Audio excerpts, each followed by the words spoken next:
Alors bonjour et bienvenue à cette deuxième capsule sur le chapitre 7. Dans cette capsule, on va regarder plus précisément la substitution contre l'élimination.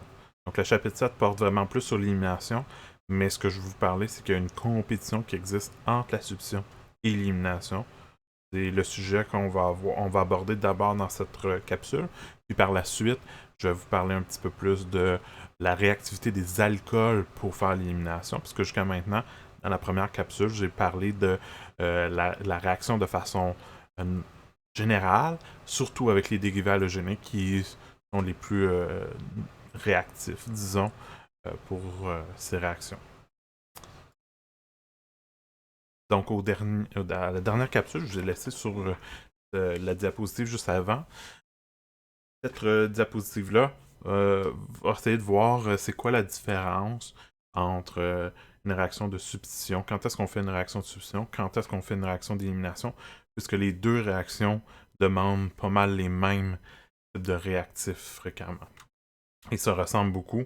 Donc, au début, ça va être difficile peut-être pour vous de faire la différence. Donc, je vais essayer de vous donner des choses à regarder qui vont vraiment vous pousser d'un côté ou de l'autre. Donc, les cas qui sont moins limites, là, qui sont vraiment, euh, vraiment d'un côté vers la substitution, vraiment vers l'élimination. Donc, la substitution qui va vraiment beaucoup aider, c'est si votre substrat est primaire. Quand on parle d'un substrat, c'est la molécule de carbone qu'on utilise dans les réactifs. Donc, c'est notre réactif de carbone. Tandis que les autres réactifs, on va vraiment les appeler réactifs. Ce sont tout ce qu'on va mettre en plus. Donc, notre molécule principale de laquelle on part, c'est notre substrat. Et si c'est un dérivé primaire, par exemple, mais ça va aider beaucoup la substitution. Il y a aussi le fait d'utiliser la température. La température peut faire en sorte que si on est à basse température, donc température de la pièce est considérée comme bas, généralement ça va aider la substitution. Et ce qui va aider le plus la substitution, ça va être d'utiliser généralement des nucléophiles qui sont très polarisables, c'est-à-dire qu'ils ont beaucoup d'électrons, euh, même s'ils sont chargés négativement, par exemple le brome, l'iode, c'est des gros atomes, même si une charge négative, Br-, I-, ça fait en sorte qu'ils sont très polarisables, cette charge-là peut se déplacer quand même assez facilement, ou encore des bases qui sont faibles, okay? Contrairement à des bases très très fortes, des nucléophiles qui sont très très forts. Donc on veut pas des bases fortes. Br-, I-, c'est pas des bases fortes, parce que on formerait HBr, HI, des acides très très forts, donc ils veulent pas revenir vers des acides forts. Puis on peut utiliser des bases fortes telles que l'eau, des alcools, parce qu'à ce moment-là, ils veulent pas être utilisés comme des bases. Donc ça va être quelque chose qui va faire en sorte qu'on va pouvoir pousser vers la substitution. Pour l'élimination, généralement, les substrats tertiaires et même secondaires vont aider plus l'élimination à se faire. Il va y avoir un peu plus d'élimination que de substitution avec ce type de molécule-là, quoi qu'on peut jouer un petit peu, surtout pour les secondaires. La haute température, donc chauffer, hein, je rappelle le symbole pour le chauffage, donc sur la flèche de la réaction, on va rajouter ce symbole-là pour dire qu'on chauffe. Ça aide l'élimination généralement, qui demande un petit peu plus d'énergie pour se faire. Puis, une des autres choses que j'ai parlé beaucoup dans la première portion du chapitre 7, c'est vraiment l'utilisation d'une base très forte et encombrée.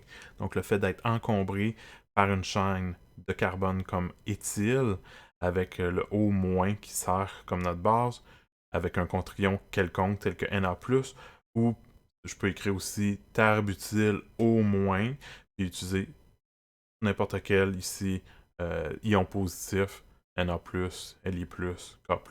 OK?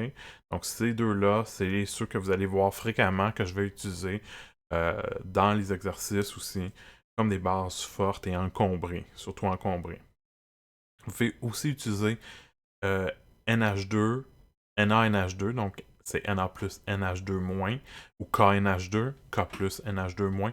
NH2- est une base très très forte aussi, qu'on va voir pour former des alcynes plus tard, mais fonctionne très bien également, puisque c'est une base forte, principalement, pas vraiment un nucléophile. Par contre, ce que vous allez voir, c'est que ça va être difficile généralement à favoriser l'élimination contre la substitution, surtout quand on parle de élimination de premier ordre, donc E1, avec la SN1. Parce que souvent, ces deux mécanismes-là se font fréquemment ensemble, puisqu'ils demandent pas mal les mêmes réactifs. Très, très, très, très, très similaires comme type de réactif. Ce que je vous montre ici, c'est un tableau qu'on a sorti d'un autre manuel qui montre un petit peu les pourcentages généraux, mais ici, c'est pour les molécules qui sont là. C'est juste pour vous dire qu'est-ce qui est préféré. Utilisez pas les pourcentages pour les réactions que vous allez faire par la suite. Juste pour savoir c'est quoi la tendance générale que vous pourrez avoir lorsque vous avez une réaction qui peut faire soit de la substitution ou l'élimination. Donc, je vous explique brièvement qu'est-ce que vous avez ici parce que je sais que les gens vont se perdre facilement. Généralement, les gens veulent regarder ce tableau-là à l'examen quand ils veulent savoir si c'est vraiment une substitution ou une élimination qu'ils ont devant eux.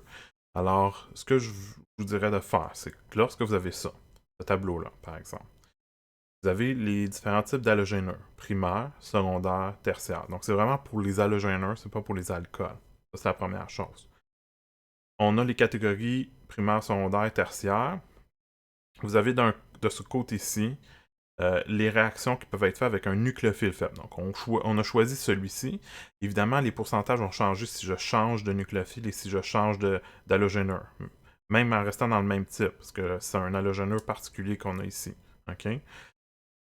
Donc, qu'est-ce qu'on a? C'est qu'avec les nucléophiles faibles, si j'utilise un halogéneur primaire, ce qui va se passer, c'est généralement, il va avoir très, très, très peu de réactions.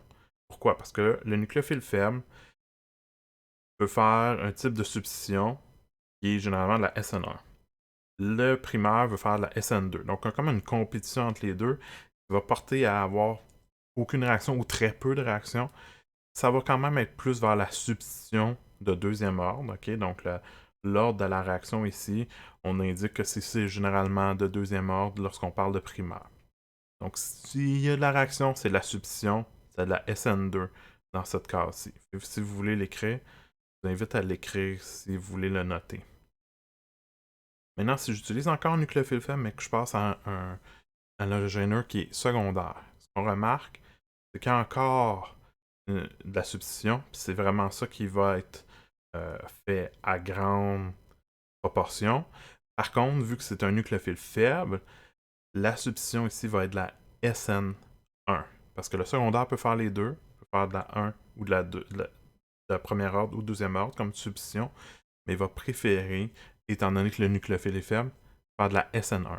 Donc ici, il y a beaucoup de substitution.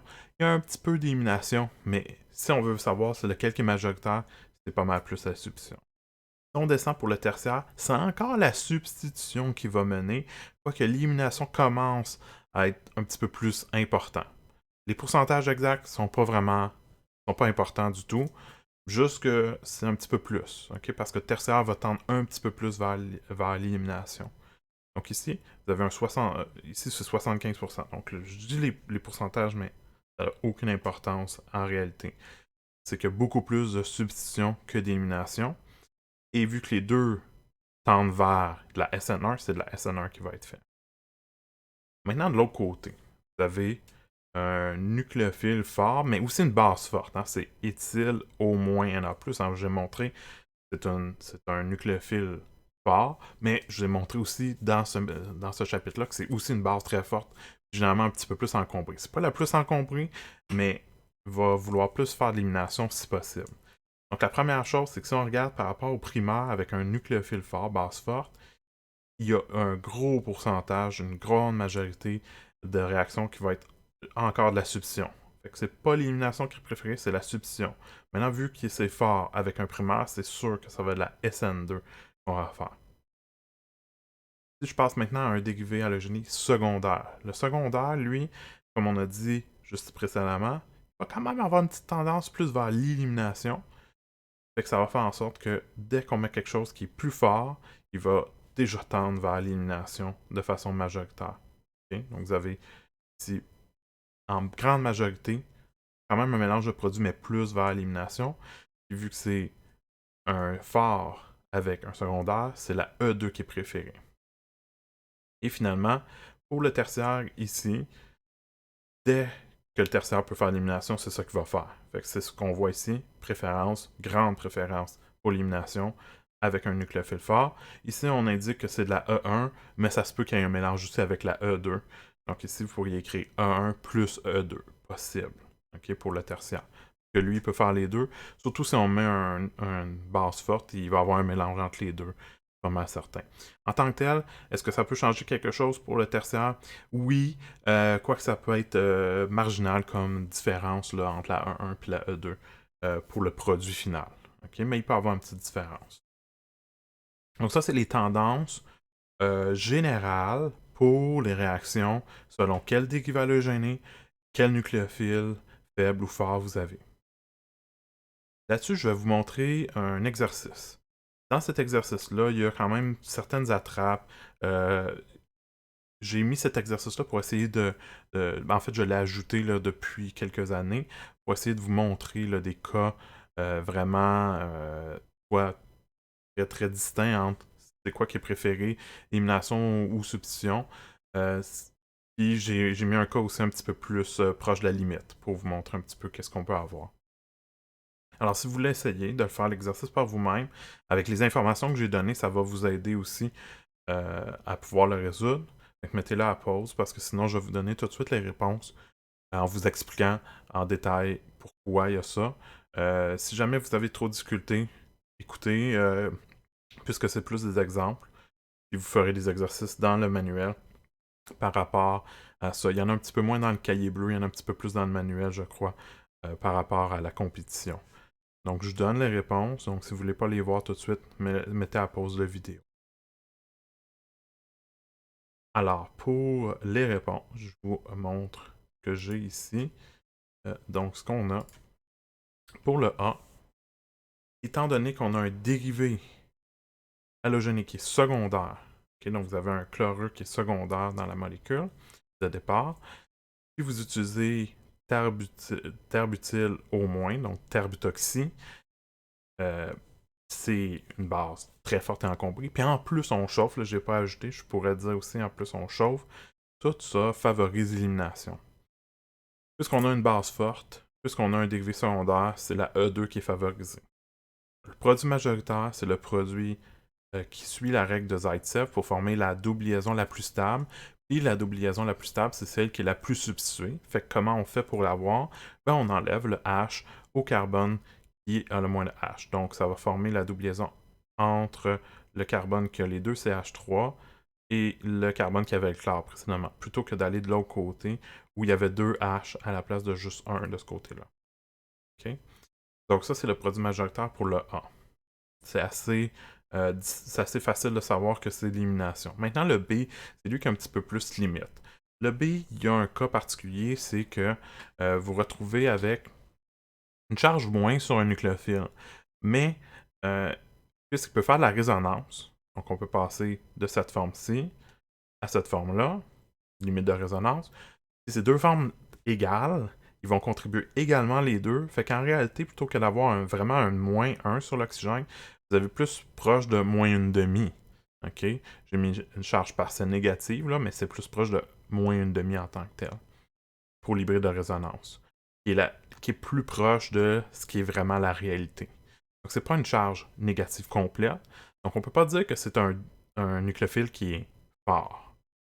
Dans le manuel, il y a une catégorie qui s'appelle les nucléophiles moyens.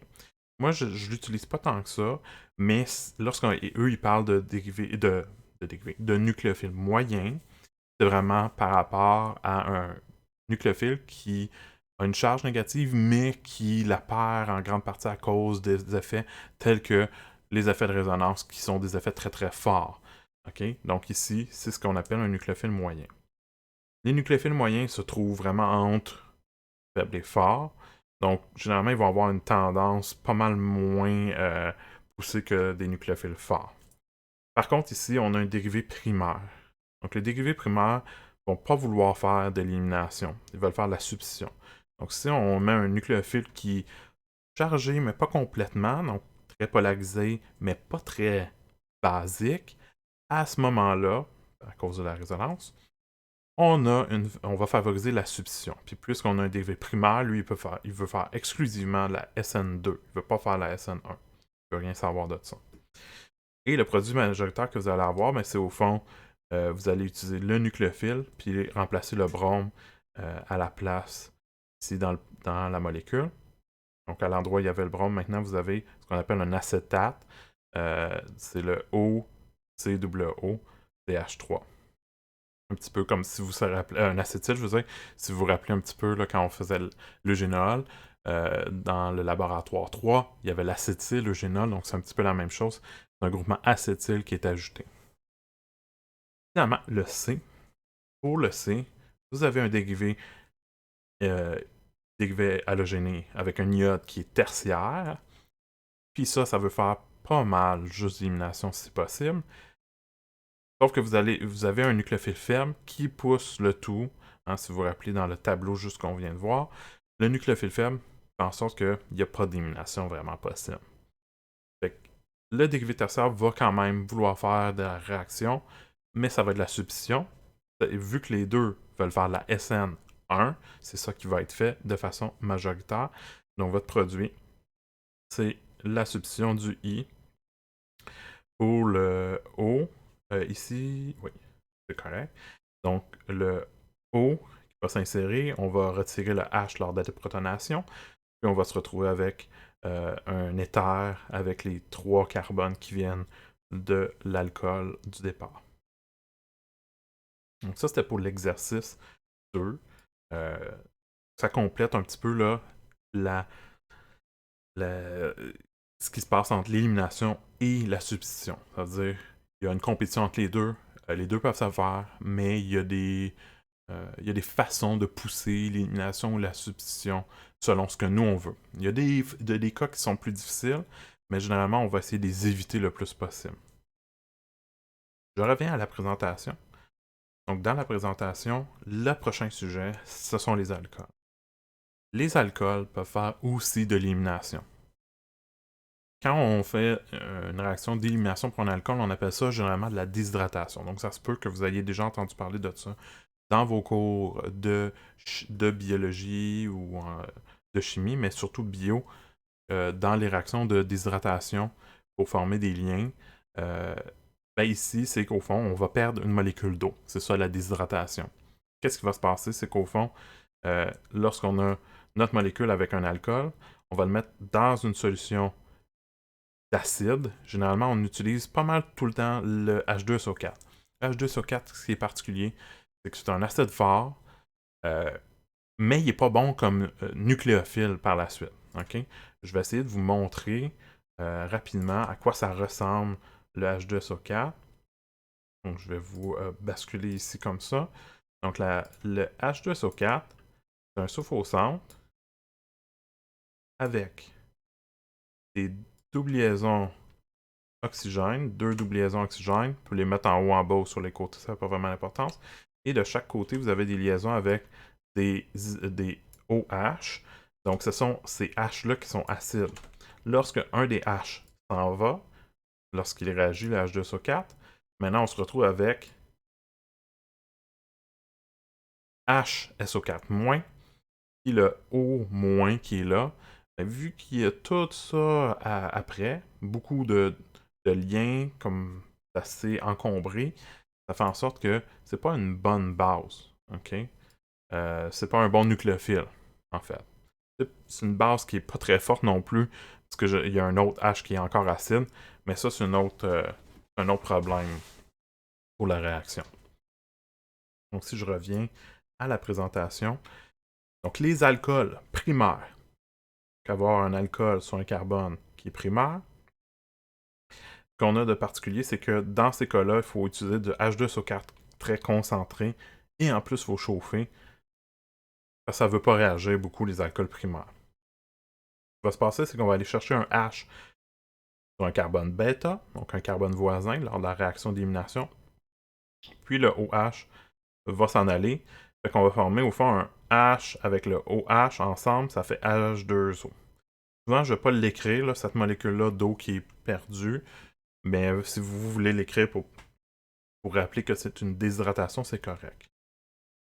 Les alcools tertiaires, eux, vu qu'ils réagissent plus facilement, ce qu'on va faire, c'est qu'on va utiliser du H2SO4 plutôt dilué, donc dans beaucoup d'eau. Et on va quand même chauffer pour aider la réaction d'élimination. Comme on a vu tantôt avec les dérivés halogénés, chauffer, ça aide. Ben, c'est la même chose pour les alcools, pour éliminer. Donc, on va se retrouver avec notre double liaison en retirant le H sur un des carbones bêta, puis le OH en même temps pour former une molécule d'eau. Donc, généralement, les alcools primaires vont faire la réaction sous la forme de E2, tandis que les alcools tertiaires vont préférer les E1. Les alcools secondaires vont généralement préférer la E2 également lorsqu'ils vont faire des réactions. Donc, ce que je vous ai écrit ici, c'est qu'au fond, la déshydratation des alcools tertiaires se fait vraiment plus facilement. On utilise des conditions plus douces, d'un acide dilué plutôt que très concentré. Parce qu'au fond, le mécanisme se fait beaucoup plus facilement. Ça fait plus vite sur les alcools tertiaires, donc vitesse de réaction des alcools tertiaires, plus rapide que secondaire, puis plus rapide que primaire. Alors, pour les alcools primaires, ça se passe par un mécanisme de type E2. Comme pour la substitution, les alcools, le OH ne peut pas partir tout seul, comme ça. Okay? C'est pas un bon groupe partant OH. Pour le rendre un bon groupe partant, c'est quoi un bon groupe partant? À partir d'un alcool, c'est d'y ajouter un H de plus pour former comme une molécule d'eau attachée au reste des carbones. Donc, former OH2+. Donc, il faut faire ça en première étape. Donc, la première étape d'une réaction avec un alcool, que ce soit la substitution ou l'élimination, c'est la formation du bon groupe partant. Donc ici, O vient chercher le H de l'acide, puis on va déprotoner donc le H2SO4. Ensuite, puisqu'on est dans une solution d'alcool très concentrée, ce qu'on a principalement, c'est pas mal juste H2SO4 ou SO4, HSO4-. Donc, que j'ai écrit ici en mettant l'emphase sur le O qui est négatif. Donc, on n'a pas vraiment beaucoup de base, OK? On a un petit peu d'eau, fait qu'en principe, plutôt que d'utiliser, on pourrait utiliser de l'eau, ça serait correct. Je sais que votre manuel, par contre, souvent, ce qu'ils vont faire, c'est qu'ils vont rien écrire, ils vont juste dire que le H est cherché par quelque chose et qu'il part. Moi, je veux que vous spécifiez c'est quoi. J'accepterais que vous écriviez de l'eau ici, OK? Donc, dans le cas des déshydratations avec H2SO4, la base peut être soit une molécule d'eau ou encore l'ion HSO4-. On va essayer de prendre la meilleure base possible du milieu. Fait que, techniquement, l'eau, c'est une meilleure base, mais si on est très concentré, il y a très peu de molécules d'eau. Il y a moins de chances que ça soit l'eau, mais c'est quand même pas mal meilleur que HSO4-. Fait que l'un ou l'autre, j'accepterais. Mais je veux que vous écriviez c'est quoi la base que vous voulez utiliser. Donc ça, c'est vraiment l'élimination de deuxième ordre. Et donc ça, c'est la réaction d'élimination qui se fait ici. Le bon groupe partant va s'en aller en même temps que la base vient chercher le H sur le carbone bêta. On forme la double liaison en prenant les électrons que l'hydrogène avait avec le carbone. Puis on va retirer la molécule d'eau qui est le bon groupe partant. On se retrouve avec la double liaison et une molécule d'eau qui est partie. Donc ça se faisait tout en une étape pour l'élimination de deuxième ordre. Évidemment, il y avait une première étape préliminaire qui est la formation du bon groupe partant pour les alcools. Pour les alcools tertiaires, c'est un mécanisme de E1. La E1 se passe en deux étapes. Mais vu que c'est un alcool, il y a une troisième étape, une étape préliminaire, qui est de former le bon groupe partant à partir de l'alcool. Donc c'est la même chose que pour les alcools primaires, même chose pour les alcools tertiaires, puis ça serait la même chose pour les alcools secondaires qui, eux, fonctionnent plus comme les alcools primaires. Donc qu'est-ce qui arrive? C'est qu'on prend notre alcool, on vient chercher le H de H2SO4 pour le protoner. Une fois qu'il est protoné, il est sous la forme de H2O lié au reste, en molécule d'eau. Maintenant, pour la E1, ben, cette molécule d'eau-là va tout simplement s'en aller par elle-même. Dans le cas des alcools tertiaires, si vous vous rappelez bien, on fonctionne dans un milieu de H2SO4 dilué, dans beaucoup d'eau. Donc là, on a plein de molécules d'eau qui peuvent servir comme base pour faire l'élimination. Donc, maintenant qu'on a fait la première étape de l'élimination, soit la formation du carbocation pour la E1, là, on va venir chercher le H du carbone bêta, d'un des carbones bêta, de préférence celui qui suit la règle de Zaitsev, si vous en avez plusieurs carbones. Puis, on va former la double liaison. Donc, la double liaison qui devrait être formée devrait être celle qui est la plus stable. Okay? Donc, la double liaison la plus substituée. Donc, ça, c'est vraiment les types de réactions que vous pouvez avoir avec les alcools, soit pour la déshydratation, soit que ça va se passer par un type E2 pour les alcools primaires et secondaires, ou E1 pour les alcools tertiaires. Mais c'est très très similaire aux dérivés halogénés. Ce que vous avez ajouté, c'est que ça se fait avec des acides maintenant à la place. Okay? Les dérivés halogénés utilisent des bases fortes. Les alcools, eux, c'est des acides forts. Et les alcools ont besoin d'une première étape pour former le bon groupe partant. Tandis que le dérivé halogéné est déjà un bon groupe partant. Donc ça va être pas mal le sujet de cette capsule-là, un petit peu plus courte, que je voulais faire le tour de ces sujets-là. La prochaine capsule va parler de la synthèse des alcynes, un retour sur ce qu'on a vu depuis le début sur les différents types de produits, minoritaires, majoritaires, pourquoi il y en a un qui est préféré, puis des exercices qui vont venir faire un récapitulatif du chapitre 5, 6 et 7 au total.